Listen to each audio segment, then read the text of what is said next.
صباح الفل والهنا والرزق والبركة وراحة البال وكل حاجة حلوة في الدنيا يا رب عليكم.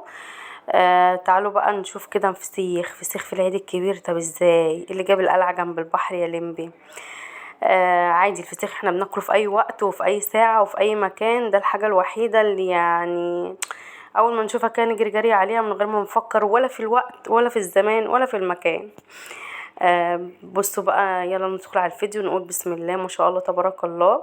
معايا كمية محترمة جدا جدا جدا. عايزة اقول لكم ان السمكية من دي كيلو.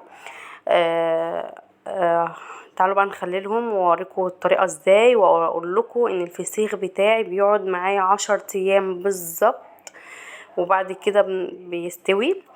بما ان احنا بقى كنا الساعة 3 بالليل وما كانش في حد ينزل يجيب لي مناديل، وانا ما كانش عندي مناديل مطبخ، فهستخدم الفوطة دي وبعد ما اخلص هرميها يعني.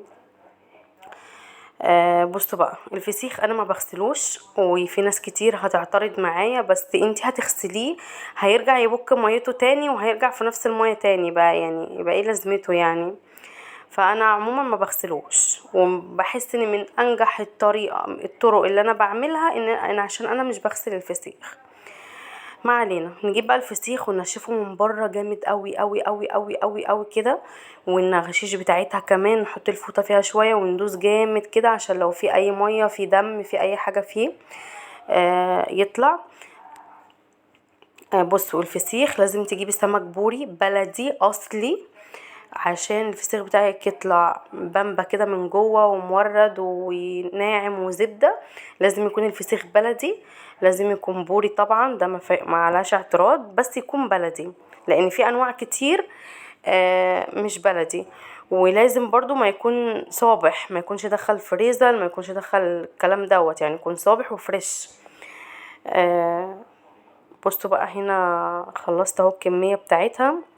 انا بحب الفسيخ بتاعي ما يكون لونه احمر، ما يكونش لونه اللي هو ايه الاصفر. يعني في ناس بتحط له كركم عشان يبقى مصفري كده، لا انا ما بحبش احط الكلام ده. نجيب بقى ملح خشن، نجيب كميه الملح على قد كميه السمك اللي معاكي. انا هنا جايبه حوالي ربع كيلو ملح خشن. وينفع ملح ناعم، ينفع ملح ناعم عادي خالص، وهيطلع معاكي دلع وهيطلع معاكي جميل وكل حاجة. ما بيفرقش على فكرة نوع الملح الخشن او الناعم. كمان جبت ربع كيلو شطة لان احنا بنحبه يعني محمر زي ما بقولك، ولازم الشطة تكون كتيرة علشان دي المادة الحافظة بتاعته. يعني الشطة من الاساسيات اللي مش هتخليه يدود او يبوظ منك او يعفن او الكلام دوت. فحطي ربع كيلو شطة، ده على الكمية بتاعتي انا، وربع كيلو ملح. اقلبهم كويس قوي على بعض، بس كده. انا مش هحط اي حاجة تاني. في ناس بتحط كركم، في ناس بتحط كاري، انا مش بحب احط كده. يلا بقى بينا نشوف هنعمل ايه. هنجيب بقى السمكية واحشي النغاشيش بتاعتها. هقولك ايه يعني، هقولك زي ما بنحشي المحشي ممبار، لا لا، ما فيش حاجه بتتحشي في الدنيا قد النغاشيش دي. املي النغاشيش بتاعتها جامد جدا، وضغطي عليها بايدك كده جامد علشان تحطي اكبر كميه ملح وشطه في قلب النغاشيش. مش هيبقى حادق يا دعاء، لا طبعا مش هيبقى حادق، هيبقى طعمه زبده وطعمه جميل جدا جدا، ولا هو حادق ولا هو دلع، يعني اللي هو يعني الوسط قوي قوي قوي. يعني ممكن تقولي لي ميل سيكه كده للدلع. بس مش بنحط في اي حتة تاني، مش بنحط في قلبه طبعا، مش بنيجي جنبه، لا هو بس في النغشيش. آه خلي بالك بقى، عشان انا عايزه اقولك ان انا اتعورت منه في الظهر. الشوكه بتاعه الظهر دي من بره عورتني، وكنت بحط ايدي في الشطه والملح، وكانت يعني حاجه صعبه. بس يعني ما فيش اغلى من الناس اللي انا بعمل لهم الفسيخ دي، دول اغلى ناس عندي في الدنيا طبعا. ربنا يا رب يخليهم لي ويبارك لي فيهم، وبالف هنا يا رب على قلبهم. طبعا احنا بنعمل الفيديو دوت ومش هوريكم النتيجة فيه، هوريكم النتيجة ان شاء الله بإذن الله لما نخلص، لما يستوي يعني وكده. انا حبيت انزل الفيديو ده دلوقتي علشان الناس اللي حابة تعمل تجيب وتعمل ونفتحه مع بعض ان شاء الله. بصوا بقى هنا ما اتعورت. ملينا بقى النغشيش بتاعته كويس قوي قوي قوي قوي. هنبدر بقى السمكية من بره بالملح والشطة كده زي ما يكون مثلا بنقلي سمك. بقدريها جامد، مش عايزه حته في السمكايه ما تكونش باينه، يعني كلها كلها كده تبقى شطه وملح.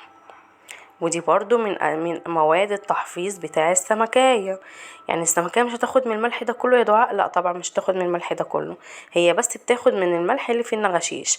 وعايزه اقول لكم ان هي بتاخد الكميه اللي هي محتاجاها وبتطرد باقي الملح. انا عندي برد، مش عارفه برد ايه اللي في الصيف ده يا رب، يعني انا طول الشتاء عندي برد والحمد لله على كل حال. خلصنا بقى ان احنا بدرناه وملينا النغشيش بتاعته، نلفه بقى، نلفه. ومن يعني برضو من اهم خطوة وتكاية هي لف الفسيخ. طلعي منه الهوا خالص خالص خالص خالص. اول حاجة بتدي لفي بالاسترتش اول طبقة علشان ما تضمني ان ما يبقاش فيها هوا. ومش مهم يعني في المرحله دي مش مهم ان انت تبقي مغطيه الراس والسمكيه من اولها لاخرها، لا عادي لفي على قد الاسترتشايه بتاعتك. وانت بقى بتلفي كده خدي شويه ملح بشويه الشطه دولت وحطيهم كده على الفسيخايه او على السمكيه عشان هي لسه دلوقتي سمكيه، ونلفهم بقى كويس. زي ما قلت لك طلعي الهواء اللي فيها، عايزه تلفيهم كلهم مره واحده لفيهم، عايزه تلفي سمكيه لفيها. زي ما انت محبه اعملي.